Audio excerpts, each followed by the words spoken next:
이 선거 관련해서 최근에는 강서구청장 선거가 있었는데요. 민주당이 승리를 했습니다. 근데 또 일각에서는 이 승리를 두고 민주당에 대한 기대감으로 인해 투표를 한 것이 아니라 어쩔 수 없는 선택이었다. 뭐 이렇게 말씀하시는 분들도 계시더라고요. 야당의 중진으로서 이와 관련해서는 어떤 생각을 좀 하시는지요?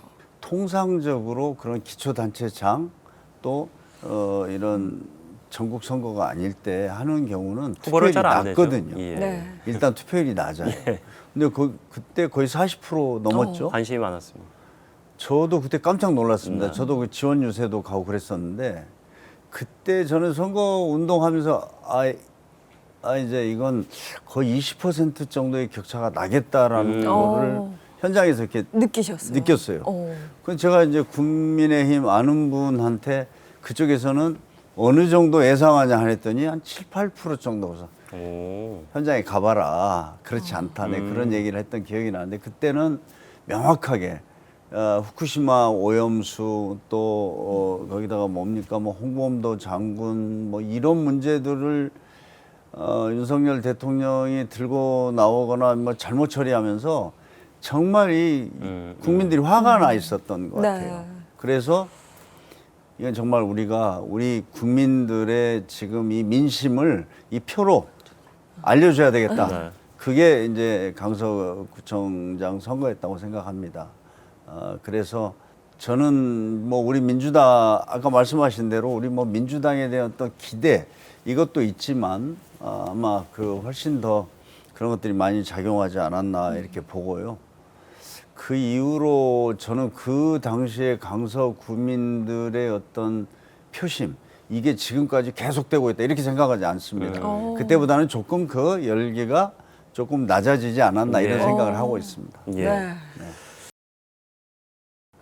그런데 한동훈 비대위원장 일단 수락했을 때 시점을 좀 살펴보면은 본인은 이제 정치에 관심이 없고 윤석열 정부의 성공을 위해서 당과 융합하는 데 최선을 다하겠다고 얘기를 했는데 어쨌든 총선에 대한 역할을 맡게 됐고 공천권을 갖게 됐습니다.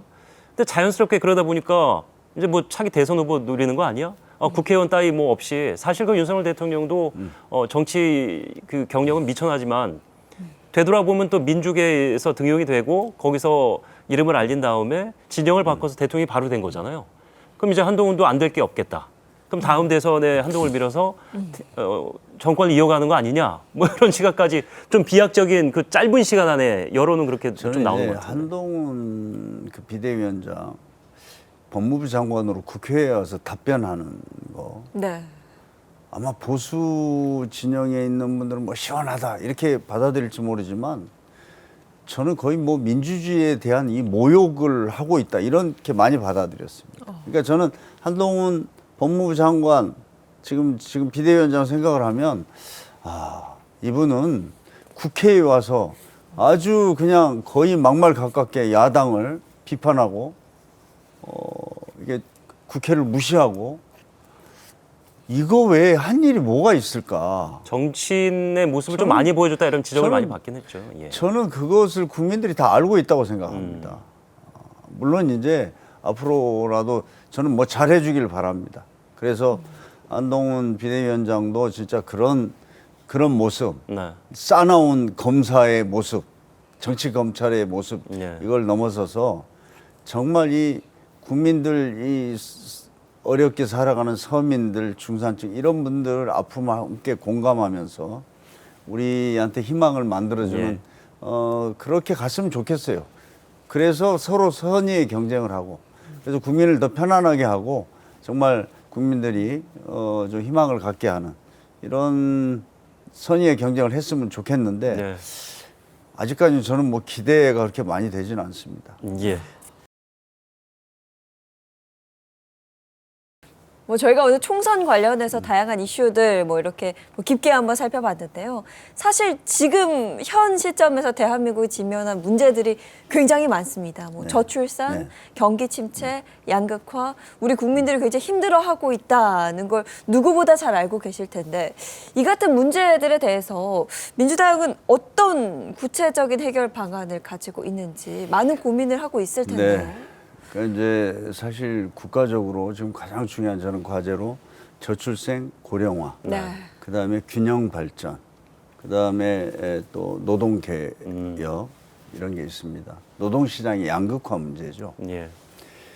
이제 이걸 해결하는 게 저는 이제 중요한 이제 우리 국가적 과제다 이렇게 생각하는데 지금 저출생 문제는 사실 2005년도에 저희가 그 50만 명 미만으로 떨어지니까 이거 큰일 났다. 앞으로 정부가 이거 적극적으로 좀 대처하자 해서 시작을 했는데 네. 지금 거의 한 24년 됐지 않습니까? 그랬는데 지금 25만, 작년에 계속 25만 떨어지고 명밖에 있어요. 태어나지 예. 않았어요. 그래서 이제 이것은 그때 지금 뭐 정책으로 보면 한 9천 개, 돈도 수백조를 투입했는데 이게 더 악화됐단 말이에요. 네. 그런데 이제 결론은 뭐냐? 우리가 대한민국에서는 아이가 태어나면 정말 아빠, 엄마가 키우는 게 아니라 우리 사회와 국가가 키운다. 이렇게까지 만들어야 된다. 그래서 교육비 부담 없애주고, 주거 부담 없애주고, 또 우리 여성들이 일자리에 나가서 차별받지 않고 이걸 해줘야 아이를 마음 놓고 낳을 수 있다. 이렇게 될 것 같아요. 하여튼 이런 문제도 심각하고. 지금 저희가 고령화도 보면은 지금 아마 65세 이상이 거의 900만 명이 시대입니다. 네. 900만 명이 됐는데 뭐 아시는지 모르겠지만 우리가 국민연금을 지금 받는 사람은 500만이 채 안 됩니다. 그렇죠. 나머지 그럼 400만 명 정도, 300에 400만 명 될 텐데 한 푼도 소득이 없어요, 노후에. 그런데 그럼 500만 명의 평균 국민연금이 얼마냐? 60만 원 정도 됩니다. 네. 그러니까 지금 이 고령화 시대에 하나는 60세 그 정년퇴직을 하더라도 이분들이 30년, 40년 노후를 어떻게 보낼 건지. 일자리 문제가 가장 이분들이 뭔가 일자리를 포함한 노후 생활을 할 수 있는 대책들을 마련해야 그렇죠. 되는 게 예. 국가적인 책임이고요. 예. 하여튼 뭐 이걸 해야 됩니다. 그 다음에 균형 발전 문제인데 저는 이번에 그 윤석열 정부에서 김포를 서울로 편입하자 하면서 깜짝 놀랐어요. 네. 정말 이거는 나라의 미래를 생각한다면 있을 수가 없는 일입니다. 지금 제가 그 노무현 대통령하고 함께 일하면서 했던 일 중에 하나가 세종시 만들고 187개 공공기관을 지방으로 이전하는 거였어요. 네. 그때 반대가 너무나 심해서 그때 노무현 대통령께서 야, 이렇게 대한민국이 좁은 나라에 수도권에 40%가 사는데 예. 이게 말이 되냐.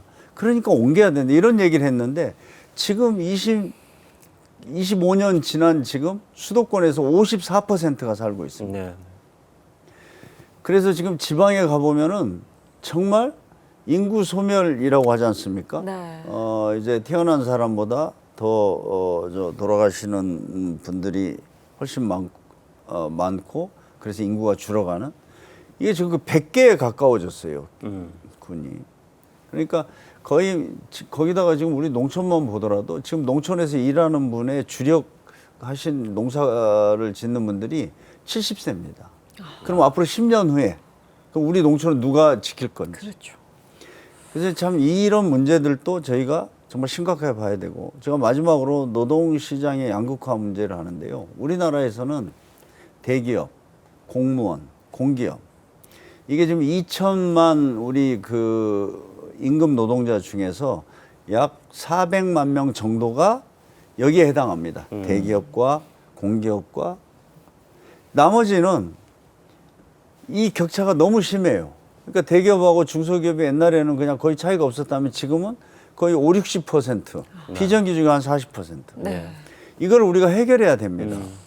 그러려면 사회적 합의가 있어야 되거든요. 그러니까 지금 이런 어떤 개혁들을 지금 우리가 해야 되는데 정말 그러려면 정치가 좀 국민들한테 설득도 시키고 뭐 이해도 시키면서 뭔가 합의를 만들어내야 다 가능한 문제들입니다. 네. 이제 저는 이런 것들을 위해서 일하는 정치가 돼야 된다. 그런 22대 국회가 되기를 정말 간절하게 바랍니다.